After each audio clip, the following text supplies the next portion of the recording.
So here's a website.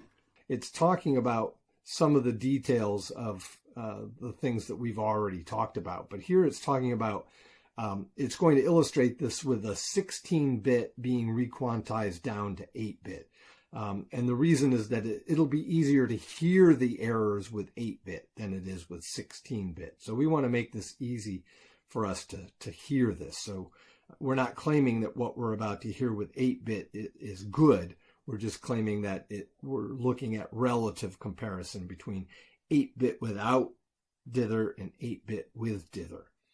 And then here they're talking about how, as I've already told you, that dithering is used, they call it down converting from higher resolution bit depths. That's what I called requantizing. So remember I said you might do your fundamental recording, your working level of bits, it might be 24 or 32. And then when you're all done recording, you're going to mix down to a final 16 bits. And that's when you would apply the dithering. Although they do comment that sometimes dithering is used directly in analog to digital conversion and could actually be inside an A to D converter. But they're saying that you can often sometimes just rely on the natural noise that's in an analog signal. So here's the 16-bit original. And so it says, let's review our original 16-bit test file.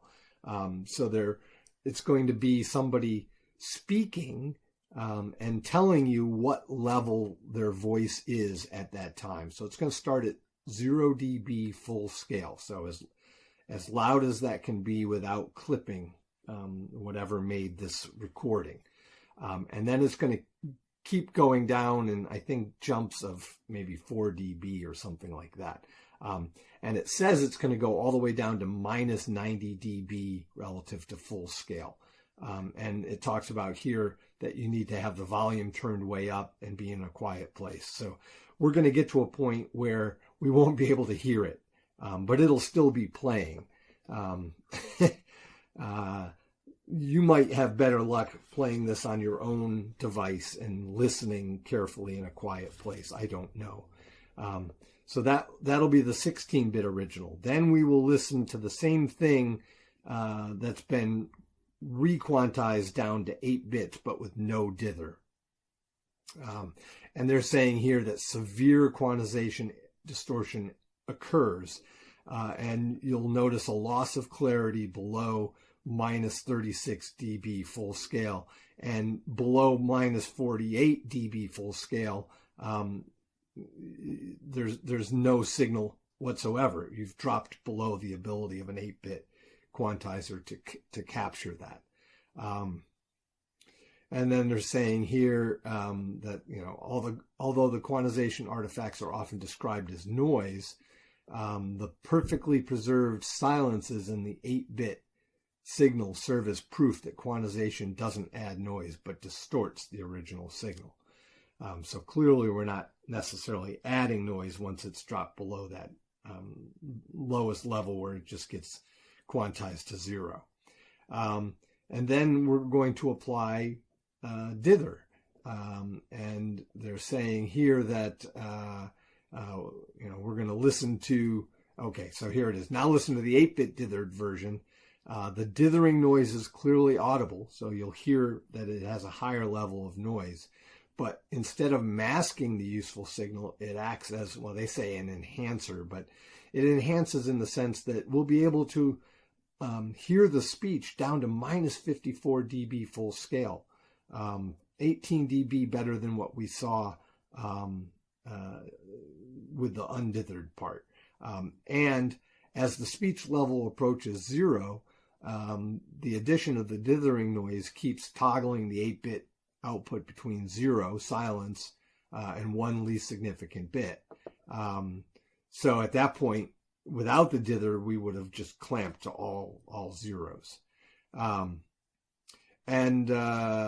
yeah, let's take a listen to this. So here is the 16-bit original. I'll let it play all the way to the end, even though there will be a point where we can't hear it anymore. And again, you can go to this website and hear it yourself. So here we go. Might be a little bit loud at first. My voice is now playing at full scale level. My voice is now playing 6 dB below full scale. My voice is now playing 12 dB below full scale. My voice is now playing 18 dB below full scale. My voice is now playing 24 dB below full scale. My voice is now playing 30 dB below full scale. My voice is now playing 36 dB below full scale. My voice is now playing 42 dB below full scale. My voice is now playing 48 dB below full scale. My voice is now playing 54 dB below full scale. My voice is now playing 60 dB below full scale. My voice is now playing 66 dB below full scale. Okay, it's still playing because it has that symbol, but I can't hear it anymore. So we'll just wait until it stops playing. This will turn back into a different symbol. Okay, so now it's done. So there were a lot of them that we couldn't hear, and that was just partly because of the playback system that I'm on. Now we're going to take that same signal and chop off the bottom 8 bits and leave the remaining top 8 bits. So we've now requantized down to 8 bits. And so let's take a listen to that. My voice is now playing at full scale level. My voice is now playing 6 dB below full scale. My voice is now playing 12 dB below full scale. So listen carefully. I just paused it for a second. Listen carefully how the quantization noise kind of cuts in and out. And that's very, very annoying. More so than if you just had standard noise. So let me continue playing this. My voice is now playing 18 dB below full scale. My voice is now playing 24 dB below full scale. My voice is now playing 30 dB below full scale. My voice is now playing 36 dB below full scale. My voice is now playing 32 dB below full scale. Now you can't really hear the voice anymore, but you can hear the little crackle of the noise still for a little while. And now it's completely gone. So now the signal has dropped down to the point where it's always being quantized as 0 in that quantizer. All right, now we're going to take the same one. This is non-subtractive dither. They just listed as dither, but it's non-subtractive dither. And you'll hear that the level of the quantization noise is significantly more, or noticeably more anyway, but it is much more uniform. And so it doesn't have that kind of annoying on and off scratchiness to it. So remember, we wouldn't be issuing high quality audio in 8-bit. We would be issuing it in 16-bit. And so things are going to sound really good with the 16-bit dithered approach. So let's take a listen.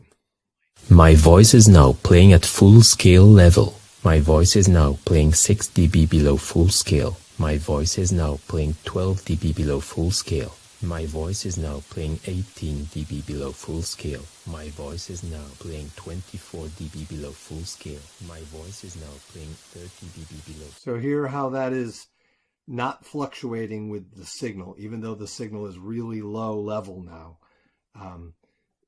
And it's just constant. But you also notice that right away you can hear that quantization noise. And it's stronger than it was before. That's the price we pay. But again, when you are doing 16-bit versions of this, it still is it's going to sound better. So like I said, most digital recordings today, if they're going to use dithering, they're going to use the non-subtractive dithering with 16 bits. And it does improve if you're trying to get a high dynamic range. Full scale. My voice is now playing 36 dB below full scale. My voice is now playing 42 dB below full scale. My voice is now playing 38 dB below full scale. They were right about at that level. Couldn't quite make it out, but okay. So that's that. I guess I'll stop that. We don't really need to listen to that. So hopefully that gives you an idea of what this dither does and why we would want to use it.